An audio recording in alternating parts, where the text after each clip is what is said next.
This video is sponsored by Ram Ram Group of Companies, co-sponsored by Nature House and Bhaiya Ji Silver Coated Ilaichi. अब आतंकियों की बची खुची जमीन को भी मिट्टी में मिलाने का समय आ गया है। हर व्यक्ति को चुन चुन कर जवाब भी मिलेगा, जवाब भी लिया जाएगा। हमने हनुमान जी के उस आदर्श का पालन किया है। ये न मोहि मारा, ये न मोहि मारे।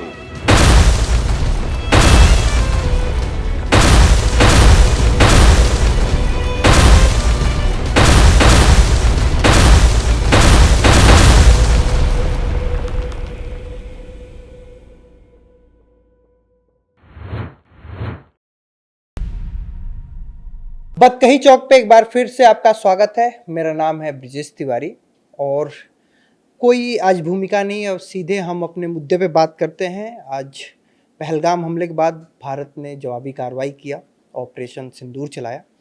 उस पर विस्तृत बात करने के लिए आज हमारे साथ कर्नल आरपी सिंह साहब हैं जो सेवानिवृत्त हैं। इनसे हम बात करेंगे और जानेंगे। सर, ऑपरेशन सिंदूर तो हमने अंजाम दिया, लेकिन उसके बाद देखिए पाकिस्तान अपनी आदतों से बाज नहीं आ रहा है। उसके बाद उसने पुंछ पे लगातार हमले कर रहा है। तो वो चाहता क्या, अब वो इस मूड में है क्या, ओपन वॉर? नहीं, वो चाहता ये है कि उसको कुछ तो करना है, क्योंकि उसकी काफ़ी अच्छी खासी बेइज्जती हो चुकी है और भारत ने जो मिनिमम एक तरह से काम था वो कर दिया है। उसने 9 टारगेट्स के ऊपर हिट किए हैं। आपकी कैजुअलिटी जो कि इंडिया के हिसाब से 70+ थी, उन्होंने ऑलमोस्ट कंफर्म कर दिया है। सेकेंडली, जो उन्होंने जहाँ जहाँ टारगेट हिट्स किए हैं वो आतंकवादियों के टारगेट्स थे। तो उन्होंने जो बना रहे हैं, अफवाहें फैला रहे हैं, उसको उन्होंने, जो पाकिस्तान है वो उन्होंने तरह तरह की चीज़ें बताई कि हमारे ऊपर एयरक्राफ्ट आए हैं, मिसाइल्स आई हैं, हमारे सिविलियंस मार दिए गए। वो गलत है। उनको कुछ करना है और मोदी को बहुत कुछ करना है। मोदी ने कहा कि हम इनको जड़ से ख़त्म करें, तभी सिंदूर 1 हुआ है। आगे भी पिक्चर बाकी है। जैसे आज सर्वदलीय बैठक थी, उसके बाद राजनाथ सिंह ने कहा कि अभी ऑपरेशन सिंदूर बंद नहीं हुआ है, अभी ऑपरेशन और होंगे। तो क्या ये माना जाए कि एयर स्ट्राइक, एयरफोर्स ने अपना काम कर दिया, अब इंडियन आर्मी की बारी है? नहीं, देखिए, आर्मी, तीनों आर्मी एक साथ काम करती है। आप क्या सोच रहे हैं कि आर्मी उस समय कुछ नहीं कर रही थी? आर्मी बॉर्डर पे लगी हुई है। Army already cease fire violation को देख रही है। ऑलरेडी उसने जो है वहाँ पे टारगेट्स को न्यूट्रलाइज की, तभी ये मिसाइल्स गए हैं। और मिसाइल्स जो है बिना पाकिस्तान में जाए एयरफोर्स ने दिया है। 1 इंच भी आईबी नहीं क्रॉस किया है, एलएसी नहीं क्रॉस किया, जो कि पीओके में नहीं गए। इतनी प्रिसिशन शूटिंग की है कि पाकिस्तान परेशान है। वो 9 कोऑर्डिनेट्स एकदम हिट। मैं बीबीसी हिंदी का रिपोर्ट देख रहा था। बीबीसी हिंदी का रिपोर्ट में वहाँ पाकिस्तान जर्नलिस्ट थे, वो वहाँ दिखा रहे थे, बैरिकेडिंग कर दिया गया पूरा। वो बता रहे कि यहाँ पे मदरसा था, यहाँ मस्जिद थी, यहाँ अटैक हुआ है, ऐसे अटैक हुआ है। तो वो जितने भी मैंने रिपोर्ट्स देखे उसमें ये था कि या तो मदरसे पे हमला हुआ है या कोई मस्जिद थी वहाँ पे हिट हुआ है उनके रिपोर्ट के अनुसार। तो इतने सटीक कोऑर्डिनेट्स हमारे पास इंटेल थी, हमने कहाँ से कोऑर्डिनेट्स पाए? अगर एलओसी के इधर से हमने हमला किया तो इतना सटीक रेंज। प्रिसिजन शूटिंग आपको बताया मैंने कि इतने सटीक मिसाइल्स हैं। अभी तो अगली मिसाइल आप देखेंगे कि वो कहाँ लगती है। तो वो जो है आज के ज़माने में जितने भी आपके कोऑर्डिनेट्स हैं, जितने भी आपके डिजिटल्स हैं, वो फीड कर दिए जाते हैं, यानी होम ऑन कर जाते हैं। तो जितने भी है उनको आपको प्लेटफॉर्म देना पड़ता है कि ज़मीन से मार रहे हैं, हवा से मार रहे हैं, कहाँ से मार रहे हैं। और उसके बाद से आपको टारगेट को होम ऑन करने के बाद आपने देखा नहीं होगा कि अमेरिका किस तरह से इराक के ऊपर हमला किया, किस तरह से ईरान के ऊपर किया, किस तरह से ओसामा बिन लादेन को हटाया। तो ये अगर वो उतनी दूर से आगे कर सकते हैं तो भारत तो बगल में बैठा हुआ है। भारत के पास इंफॉर्मेशन थी, पूरी वो डिटेल्स हैं। अभी तो भारत के पास और भी इंफॉर्मेशन, अभी तो 9 किया है। ये बढ़ भी सकता है, कब बढ़ेगा, क्या बढ़ेगा, ये हम नहीं बता सकते, ना हम बताएंगे। अगर पता भी हो तो पता ठीक है, अभी तो हम वो कर रहे हैं, मॉक ड्रिल कर रहे हैं। हाँ, उसके बाद सैन्य कार्रवाई पहले हो गई और मॉक ड्रिल शाम को हो रहा है, यानी अभी कह रहे हैं कि भाई तैयार रहो। नहीं नहीं, ये मॉक ड्रिल तो होनी थी, क्योंकि अगर मान लीजिए पाकिस्तान ने, क्योंकि देखिए भारत ने कभी लड़ाई नहीं की है। भारत एक ऐसा राष्ट्र रहा है कि कभी भी लड़ाई नहीं की है। 71 में पाकिस्तान के साइबर पहले आए थे 3 दिसंबर को, 65 में पहले उनके टैंक्स आए थे, 48 में उनके लोग आए थे कबीले। तो हम कभी अटैक नहीं करते, हम रिट्रीट करते हैं, हम अपने डिफेंस में। अगर उनके कोई आए, इसलिए अभी आपको पता होगा कि हमारे जितने भी है सीमाएं हैं लॉक कर दी गई हैं, जितने भी फ्लाइट्स बंद कर दी गई हैं, जल और नभ यानी कि एयर और आपके नेवीज को लॉक कर दिया, ओपन क्लोज कर दिया गया पाकिस्तान के लिए, कोई भी इससे उड़ नहीं सकता। अगर वायलेट करते हो तो इंडिया विल टेक ऑन। तो इसमें मतलब कि हम अभी लड़ाई के लिए जा ही नहीं रहे, हमने तो कोई अनाउंस किया ही नहीं। वो बंदर घुड़की दे रहे हैं कि मेरे पास ये ताकत है, मेरे पास ये ताकत है। अभी तो कह रहे हैं कि हमने 5 लड़ाकू विमान गिराया है। अब दिखा दें, मैं तो कह रहा हूं दिखा दें। सोशल मीडिया पे गिराया, अभी स्टेटमेंट आ गया कि सोशल मीडिया बोल रही है। मैं कल खोज रहा था कि यार इंडिया का नक्शा तो दिखा दे, इंडिया का नक्शा नहीं दिख रहा है। और सबसे बड़े जयचंद लोग हैं जो कि इसको सर्कुलेट कर रहे हैं। तो ये तो बड़ी गलत हो गया। आज ही मैंने पढ़ा कि एक न्यूज़पेपर के ऊपर किसी ने सू किया है कि क्यों गलत सर्कुलेट कर रहे हो। सही बात है, अगर आपने लड़ाकू विमान गिराया तो उसके एक भी टुकड़े तो दिखाइए।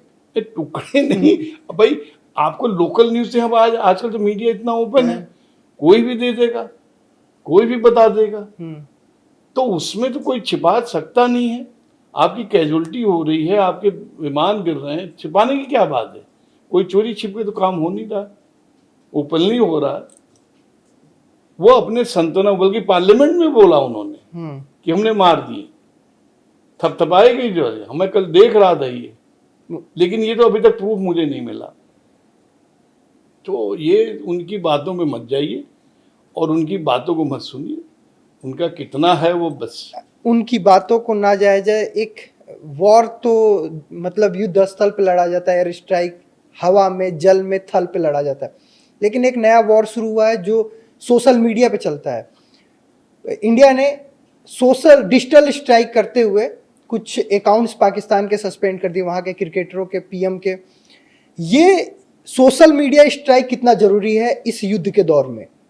देखिए, जो सोशल मीडिया या सोशल एक्टिविटीज़ है, ये तो मैं तो कह रहा हूँ देर आए दुरुस्त है।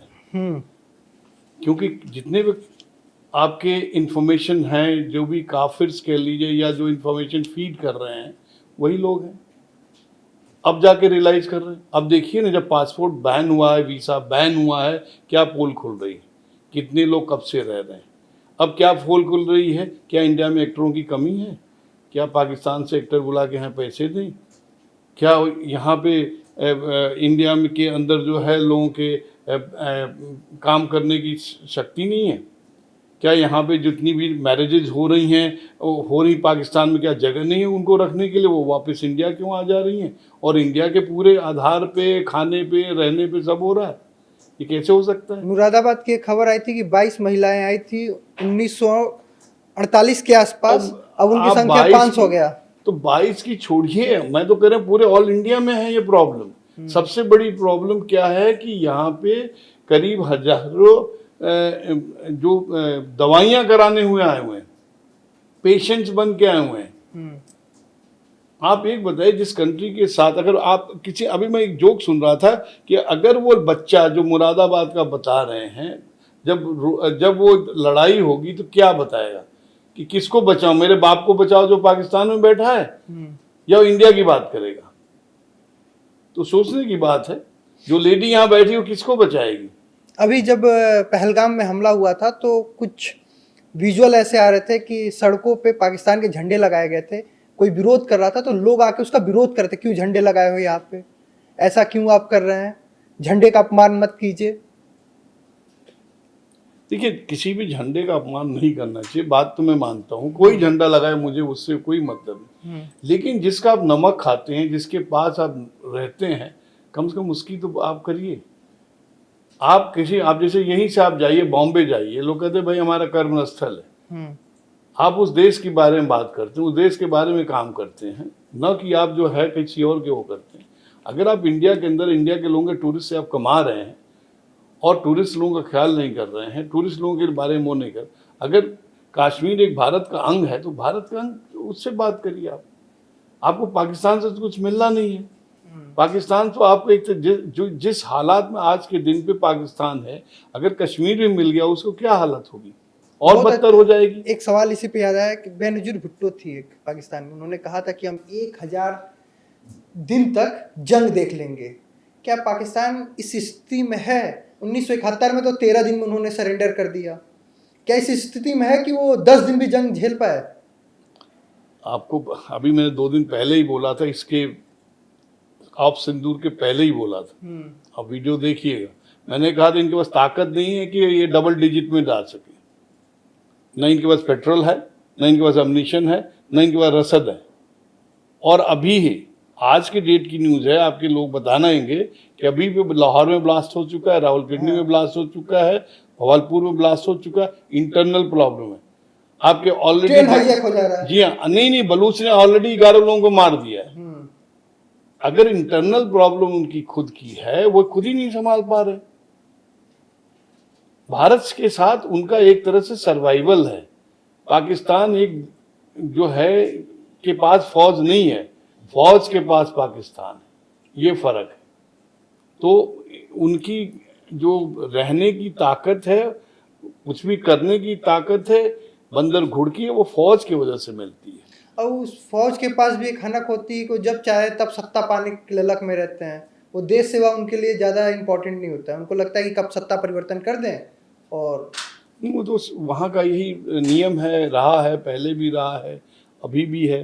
जब 47 के ऑनवर्ड्स तो यही हुए हैं, तो सत्ता के ही वो चलते हैं। अच्छा, अब हम 26/11 हुआ था, उसके बाद हम डिप्लोमेट कुछ ज़्यादा रह गए। हम टेबल पे हम फाइलें देते रहे, सबूत देते रहे। लेकिन देखिए पिछले 11 साल में ना कुछ टेम्परामेंट भारत का बहुत तेज़ी से चेंज हुआ है। उरी हुआ, हमने सर्जिकल स्ट्राइक किया। पुलवामा हुआ, हमने बालाकोट एयर स्ट्राइक किया। पहलगाम हुआ, हमने 9 एयर स्ट्राइक किया। 26/11 जब पूरा हमारे पास सबूत था, हमने कसाब को पकड़ रखा था, तो हम डिप्लोमेट टेबल टॉक कर रहे थे। लेकिन अब हम बात करने पे यकीन नहीं रखते। मुझे याद है कि हमारे एक विंग कमांडर पाकिस्तान में पकड़े गए थे। हमने एक बार भी नहीं कहा कि उन्हें छोड़ दो। पाकिस्तान का संसद में खुद कांपते हुए कह रहे कि भाई इसे छोड़ दो, नहीं तो भारत हमला कर देगा, और शाम तक ला के छोड़ देगा ना बोलते हुए। और इस बार भी पहलगाम में कहीं नहीं हमने कुछ बोला, कोई सबूत देने की कोशिश नहीं की, कुछ नहीं। बस सुबह शाम दोपहर मीटिंग होती रही। और 15 दिन बाद 22 अप्रैल की ये घटना है, और कल 9 जगह एयर स्ट्राइक। ये बदला हुआ भारत, बदले वाली भारत बेहतर है? ये बदला तो नहीं है। भारत में एक तरह से समझ लीजिए, जब भारत का डिवीजन हुआ ही था, उसी समय एक सांप दे दिया गया था। अगर तब से अगर फन को हटा दिया जाता तो ये प्रॉब्लम होती नहीं। कि आज की प्रॉब्लम थोड़े है, ये पिछले 40 साल से आतंकवाद है जिसको सपोर्ट किया जा रहा है। और पिछले जो आपने अभी 10-11 साल बोल रहे हैं, उसके पहले आतंकवाद को सभी सपोर्ट मिल रहा था, यहीं से मिल रहा था, यहीं पे जयचंद लोग हैं। आपको किसी चीज को पनपने देने के लिए क्या करना पड़ता है? क्राइम को जीरो करना पड़ता है। मैं तो कहता हूँ लाइए, उत्तर प्रदेश में ले आइए उन क्रिमिनल्स को, देखिए कितने दिन में वो टिकते। ये यूपी भी पूरा क्रिमिनल से भरा हुआ था, आज की डेट में देख लीजिए कितना इन्वेस्टमेंट हो रहा है, कितना प्रोग्रेस हो रहा है, कितने जॉब्स मिल रहे हैं। तो जेएनके में हो सकता है। पिछले 85-86 से ये प्रॉब्लम शुरू हुई थी, उसका सरकारें नहीं आई थी, उनके पास क्या सेनाएं नहीं थी, उनके पास क्या इंट नहीं था। आपने इतनी घटनाएं, इससे ज्यादा कैजुअलिटी हुई थी 6/11 में, इससे ज्यादा कैजुअलिटी हुई थी आपके उड़ी में, इससे ज्यादा कैजुअलिटी हुई थी आपके जो अक्षरधाम में। तो ये सब प्रॉब्लम मतलब पूरे देश में फैल चुका था। आपके मॉडल्स इंटरनल इंडिया के अंदर घुस चुके थे। तो ये सब क्या वो सरकार उस समय नहीं थी क्या? ताकत उस समय नहीं थी? वही अब भारत में चेंज क्या आया है? भारत में चेंज ये आया था, पहले राज होता था, अब राज नहीं, ये सरकार है। भारत में चेंज ये आया है कि पहले गांधी होते थे, अब गांधी नहीं है, योगी और मोदी है। गांधी जी का प्रिंसिपल क्या होता था? एक कोई गाल पे थप्पड़ मारे दूसरा आगे कर दो। अब कोई गांधी नहीं, अरब है, छेड़ोगे तो छोड़ेंगे नहीं। बस। तो अब जो चेंजेज आ रहे हैं वो डिफरेंट है, ठीक है? अब आप किसी को टच करने से पहले सोचिएगा, चाहे वो एक महिला ही क्यों ना हो। बहुत अच्छा एग्जाम्पल दिया। जब पीसी होना था डिफेंस का, तो उन्होंने कहा कि, और नाम भी अच्छा था, सिंदूर, आपने कहा हमारे नाम पूछा कि क्या नाम है आपके, नाम देख के गोली मारी, मर्दों को आपने गोली मारी। तो हमारी ऐसा दिखाना चाहे कि महिला कमज़ोर है, वही हमने बताया कि महिलाओं ने ही अटैक प्लान किया, उसमें एक विंग कमांडर महिला थी, लखनऊ की ही रहने वाली हैं। तो आप इतनी कमज़ोर भारतीय महिला को मत समझिए। अच्छा, ये जो आप बता रहे थे कि अभी जो सरकार है उसकी जो दृढ़ संकल्पता है वो साफ है, योगी मोदी जी का जिक्र कर रहे थे।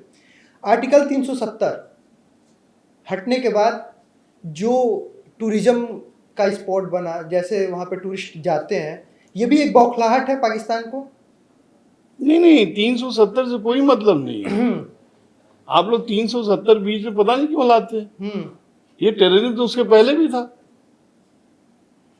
370 से क्या लेना? नहीं, जो पाकिस्तान परेशान हो रहा है जो बार बार। पाकिस्तान इसलिए नहीं परेशान है, पाकिस्तान अपनी कुर्सी पकड़ने में परेशान है। इंडिया में लोग क्या कर रहे हैं? कुर्सी के लिए लड़ रहे हैं। आखिर क्यों भाई? कुर्सी नहीं मिलेगी इसलिए लड़ रहे हैं।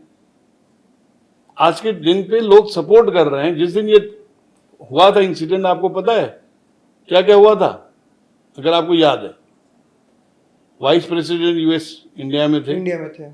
वक्फ बोर्ड की मीटिंग चल रही है, कहाँ पे? दिल्ली के अंदर।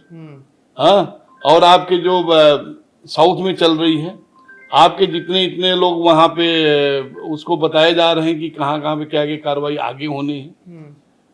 तो ये क्या, इसका लिंकेजेस अब जोड़ नहीं रहे हैं कि क्या किससे क्या मतलब है? यहाँ पे कभी भी कोई भी चीज चलने देने से पहले आपकी कोर्ट क्यों इतनी सॉफ्ट है? 2 बार रात को मिडनाइट पे कोर्ट खोल देते हैं। अफजल ग्रुप के लिए, किसी के लिए भी खोलते हो, किस लिए खोलते हैं भाई? आप अगर सख्त नहीं बनेंगे तो आपके जो है नम्रता को कोई भी है। जब डिवीजन पाकिस्तान और इंडिया का हुआ था, किसी वजह से हुआ था, और अगर आप बड़े होकर के अपना हिस्सा दे रहे हैं तो आप बड़े रहिए। अगर आप छोटे को सर पे उठाएंगे बैठाएंगे तो मुसीबत तो मोल लेनी पड़ेगी।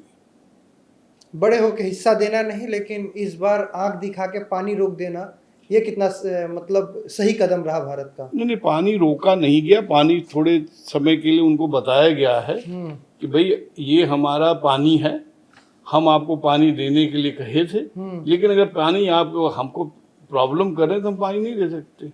आज अभी कुछ देर पहले खबर आई थी कि चिनाब नदी का 2 गेट खोल दिया गया है। तो नदी का 2 गेट खोल देना, तो क्या ये हम बताएं कि अब जो ऑपरेशन है वो एक तरीके से अब पूरा हो गया हमारा? नहीं, देखिए ऐसा है कि पानी के बारे में कई चीजें होती हैं। खास तौर से पानी के कंट्रोल से बैटल या लड़ाई तक भी कंट्रोल हो जाती है। चिनाब जो है बिल्कुल उसका पानी पाकिस्तान जाता है, जो कि पंजाब में जाता है। चिनाब बिल्कुल अखनूर के पास है, और झेलम जो है श्रीनगर के पास है। तो अगर आप उसको देखेंगे, पहली बार ड्राई की गई थी। अभी कारगिल के टाइम में वहीं था।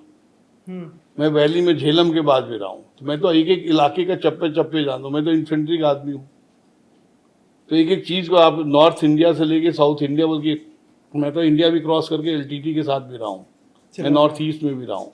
तो ऐसी बात, ये जो अखनूर पानी इसलिए छोड़ा कि उनके पास पानी जा ही नहीं रहा, पीने तक का पानी नहीं है। और पानी जो है इंडिया कब छोड़ेगा? अभी बरसात आएगी। अभी पानी उन्होंने छोड़ा था झेलम पे, अभी कुछ दिन, 1 हफ्ते पहले, 10 दिन पहले अगर आप देखेंगे तो पानी रोकना छेड़ना इंडिया के ऊपर है। लेकिन जब उनको जरूरत हम नहीं दे रहे हैं। अभी उनको जरूरत पड़ेगी, तब उनकी इच्छा अनुसार पानी नहीं मिलेगी तो उनके फसल खराब हो जाएंगे। अगर उनके टैंक्स आएंगे, हमने पानी छोड़ दिया, टैंक्स को पूरे के पूरे टैंक्स बॉक डाउन कर जाएंगे, वेस्टर्न बॉर्डर क्रॉस ही नहीं कर सकते हैं। जहां हमने पानी छोड़ दिया फालतू, टैंक फंस जाएंगे। ये सब चीजें जो है एक तरह से समझ लीजिए सामरिक तौर से काफी वो है। और इसी वजह से क्या इसके पहले पानी इंडिया नहीं रोक सकता था? क्या इसके पहले आप वीसा नहीं रोक सकते थे? क्या इसके पहले आप यूएन में जाकर के इनको आतंकवादी डिक्लेयर करने की सोच नहीं सकते थे? क्या इसके पहले बैन लगाने की बात नहीं कर सकते? आप ही बताइए अब क्यों? हम बता तो रहे हैं, हाँ। ये तो कमांडर्स के ऊपर होता है, लीडर के ऊपर होता है। क्या इसके पहले क्या फौजों को छूट नहीं दी जा सकती थी? आपने रोक क्यों लगा पे है? कोई फौज कैसे काम कर सकती है अगर हाथ पीछे बांध देंगे? ऑपरेशन आज की डेट में, बल्कि आज क्या बताऊं मैं, जब कारगिल हो रहा था और अभी, फौज को पूरी छूट है कि अगर कोई भी सीज फायर वायलेशन होता है आप अपनी कार्रवाई करिए, हमसे पूछने की जरूरत नहीं है। पहले पूछने की जरूरत पड़ती थी। ये कंफर्म न्यूज है, मैं बता रहा हूं, चाहे चाइना बॉर्डर हो चाहे पाकिस्तान बॉर्डर, चाहे 61 हो। फर्नांडिस 39 टाइम बॉर्डर पे जाता था और उसको बस बताया जाता कि we have cross the border, कहता डोंट वरी। अगर मैं बोल रहा हूं तो सही बोल रहा हूं, गलत नहीं बोल रहा हूं। वैसे अभी राजनाथ सिंह जी हैं। नहीं नहीं, देखिए राजनाथ सिंह जी की बात नहीं, वो तो पब्लिकली प्राइम मिनिस्टर ने बोल दिया। मिट्टी में मिला देंगे। नहीं, उन्होंने बोल दिया कि तीनों सेनाओं को पूरी छूट है। तो छूट के बाद अगर सेनाध्यक्ष को आपने लिबर्टी दे दी गई है तो व्हाट इज द प्रॉब्लम? आप अपनी कार्रवाई कीजिए। हमने कार्रवाई करी। अच्छा, जो भी चाहे बालाकोट हो या फिर अभी हमने 9 जगह एयर स्ट्राइक किया, रात को ही हम ये एयर स्ट्राइक क्यों प्लान होता है? नहीं, रात को देखिए डिसेप्टिव मेजर्स होते हैं, रात हो दिन हो कुछ भी हो, ठीक है। अब वो डिसेप्शन बताया नहीं जाता है, पहली बात। और रात में इसलिए कि भाई मूवमेंट्स क्या होते हैं। अभी इसमें देखिए पाकिस्तान क्यों फॉक्स हुआ है। पाकिस्तान अभी उनको ये, अब जो मैं सोचने का टाइम, अब पहली बार जो है स्ट्राइक हुई है पाकिस्तान में, यानी आईबी क्रॉस हुआ है, एलओसी नहीं क्रॉस हुआ है। पीओके में तो हुआ ही है, 5 पीओके में 4 इधर, 4 या 5 4। तो पीओके का तो इंडिया कहेगा भाई मेरी टेरिटरी मैं अटैक कर रहा हूं, जो पिछली बार किया उड़ी टाइम पे, उड़ी के बाद बालाकोट वाला। बालाकोट अभी जो है इसने तो कुछ नहीं बताया। इसने कहा कि मैं टेररिस्ट टारगेट हिट कर रहा हूं। इसीलिए अमेरिका भी सपोर्ट दिया है, इसीलिए इजराइल ने सपोर्ट किया है, इसीलिए रशिया ने किया है, इसीलिए चाइना भी चुपचाप बैठा हुआ है, इसीलिए टर्की भी चुपचाप बैठा हुआ है। कोई अपोज थोड़े कर रहा है कि टेररिस्ट के खिलाफ तुमने ये क्या कर दिया। वो कहे जा रहे हैं सिविलियन मारे हैं, हम कह रहे नहीं भाई, वो तो देखो कसाब उसका अजहर का रिश्तेदार बहन बड़े हैं उनके, वो मरे 14 लोग। इसे कावर्ड अटैक कह रहे हैं। अब कहने के लिए कहें, अब वो कह रहे मस्जिद गिरा दी। अब मस्जिद गिरा में महिला कैसे आ गई? भाई मस्जिद में महिला को अलाउड ही नहीं है। रात को 3 बजे 2 बजे 1 बजे महिला कैसे मस्जिद में रह रही है? उनको तो दिन में भी जाने की का परमिशन नहीं है। तो मतलब उनकी जो भी खबरें हैं सच्चाई से लेने का कोई जरूरत नहीं। अच्छा, इस अटैक के बाद ग्लोबल इमेज कैसा जाने वाला भारत का? देखिए इमेज ये है कि भारत अभी 5वां आर्थिक है, 4थे पे आ गया है। इमेज ये है कि बढ़ता हुआ राष्ट्र है, इकोनॉमिकली स्ट्रांग है, हो रहा है। इमेज ये है कि अब जो है अगर सैनिक तौर से भी काफी वो है। इमेज ये है कि भारत जो है लड़ाई नहीं चाहता है। इमेज ये है कि किसी देश से साथ लड़ाई नहीं चाहता है, न किसी देश को रोकने या कुछ करने के लिए वो करता है। इमेज ये कि स्वच्छ राज से अपने प्रोग्रेस में अपने लोगों का वो कर रहा है। तो इसमें जो है इमेज में कोई वो नहीं है। और ये एक स्ट्रांग नेशन के रूप में जो अभी चल रहा है ये रहेगा और एक बड़ा अच्छा उदाहरण हो रहा है भारत के लिए। और मेरे ख्याल से कोई भी अगर इसको आगे बढ़ाएगा तो भारत के लिए, पूरे राष्ट्र के लिए, नागरिक के लिए और बल्कि विश्व के लिए सबसे अच्छा होगा। तो सियासत दौर का यही अफसाना है कि बस्ती भी जलानी और मातम भी मनाना है, लेकिन वो दौर बीत गया। अब सियासत ऐसी नहीं है। जैसा कि अब हमारे साथ जो आज बतकही चौक पे बतौर मेहमान थे आरपी सिंह साहब, वो बता रहे थे कि सियासत ने अपना रुख बदल दिया। अब है छेड़ोगे तो छोड़ेंगे नहीं। बतकही चौक देखने के लिए बहुत बहुत धन्यवाद। जल्दी ही मिलेंगे एक नए मेहमान के साथ। राम राम।